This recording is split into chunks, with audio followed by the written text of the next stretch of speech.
Hi there! In the last video, you learned so many good principles to get your labor established and get things moving so that you progress at a nice, comfortable speed. Sometimes people ask me though, well, how do I take all of that together? And is there a process that I can just follow? Well, the answer to that is yes. When I work with my clients one-on-one, I almost always take them through the sequence through early labor. And that's often when we see people go from, oh, I'm in labor and I don't like this, to like, okay, now we can head to the hospital and things are really solid enough that we can go get checked in. Occasionally, depending on where you are in early labor, you may have to go through the sequence a couple times, and that's okay because early labor just takes time. Active labor, much more predictable. Early labor, it's okay if things are taking their time to progress and really getting those contractions nice and close and strong and steady like a beat. That's okay if that takes time, but this will definitely help you get there. All right, so basically, what do you do? First, start with a walk. If you can, dad's partner, set the pace. Go for a brisk walk if it's early on. If it's kind of too much, then just go slow at a normal pace. There is this really cool thing that happens with walking where it feels like it will be terrible to go on a walk. You're already doing so much work during contractions. But when I am with moms and we're on a walk, every single time we'll be walking and a mom will say to me something like, oh my goodness, it feels so great to have a break from these contractions, finally.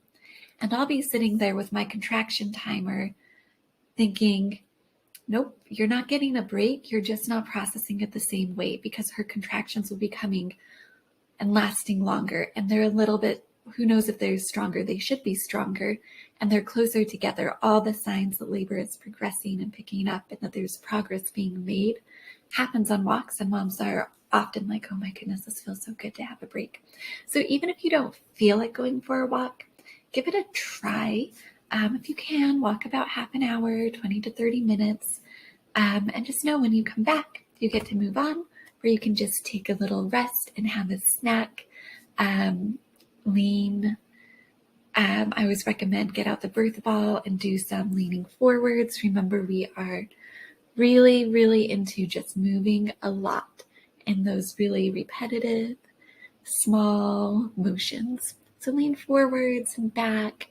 Let your body rest and be heavy if that feels good. And during contractions, do some hip circles. Really just move your cute little booty around, right? Help move that pelvis so that baby can hit all the places on your cervix with their head and really help you dilate. All right. Next, after you take a nap, or excuse me, you can take a nap here if you can. That's great. But after you take a rest, we're going to move on to doing your cat-cow pelvic tucks.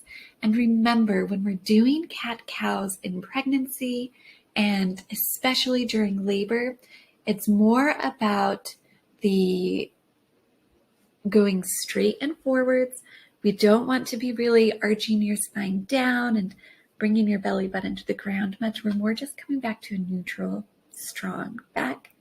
And then really focusing on that tuck forwards where your chin is coming down to your chest and your back and your shoulders is arching up and your pelvis is tucking under and down. And this really, what it does is it helps scoop your baby into your pelvis and help them get engaged. One of the things baby has to do is come down during labor. And when you're tucking, you're really taking that top part of your pelvis and you are scooping them right into it, which helps them do what they need to do during labor. Next, you're going to do what's called chest to ground, where you stay kind of in that cat-cow position. You're on your hands and knees, except for you're going to take your chest and lay it on the ground. Some people like having a pillow under their hands, some people don't. And you're just going to rest there with your butt up as high as you can and your chest resting, your chest and your upper body just resting on the ground. And basically what this does is it just, I say go backwards to go forwards a little bit, because your baby's not going to move a lot out of the pelvis. But what this does is it just takes a little bit of that constant pressure off of them, so that if their head is doing something funky, like smallest part of their head, right? But if they're looking up like this, or if they have their hand here, you're giving them enough.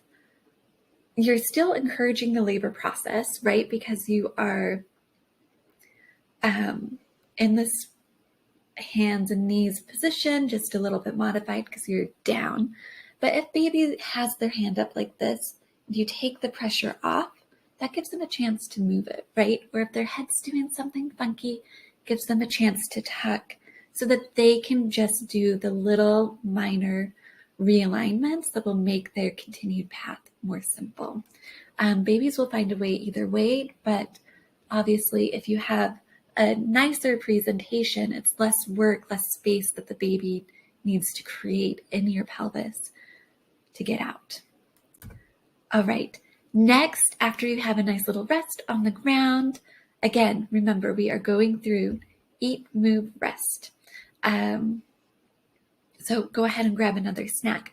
But after that, we're going to do some side lunges with some figure 8 motions with your hips, where you are really just figure 8 moving your hips and your upper body into and out of your leg. And you want to have your knee elevated. If you have your knee elevated at, say, on a stool or a couch, where this angle right here in the hips, this hip angle between the hip and your leg is 90 degrees or greater, you're really opening the top inlet half part of the pelvis and making space for baby to come down. Later in labor, you will do things that where your knee, that angle is smaller than 90 degrees between your hip and your thigh, basically. And that's going to open up the bottom half of your labor. But here we are in early labor. We want to make a lot of room up here so baby can come down, down, down, right? And they have space and they have room to come in.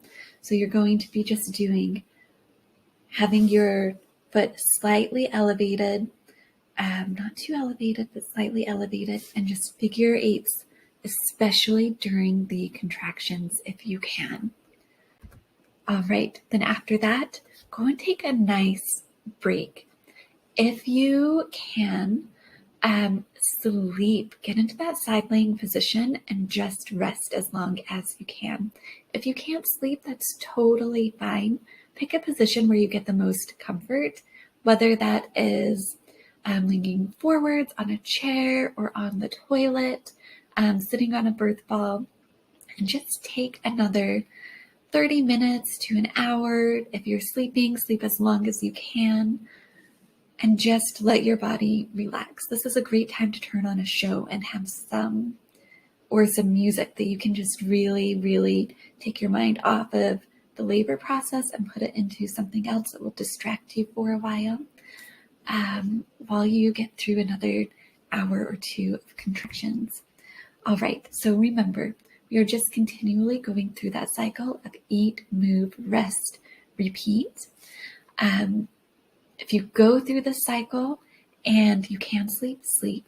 If you can't, then just go get another snack. It doesn't have to be a lot, just something little, and then restart at the beginning and go through it again. And I promise you, this sequence is so helpful in getting labor really established, that if your body is ready and your baby is ready and you're really, truly ready for active labor, this is going to help you get there. And if not, if your body's still kind of prepping, it can just take time for contractions to come together. So don't rush it. Don't worry. Just turn on the music and fill your life with things that you enjoy as best you can. until things really, really get going and it's time to head to the hospital or call the midwife or go to the birth center. All right, if you have any questions, as always, don't hesitate to ask, and we will see you in the next section where we will start talking about active labor and what you do differently once baby has come down a little bit further. Until then, enjoy the sequence. Bye.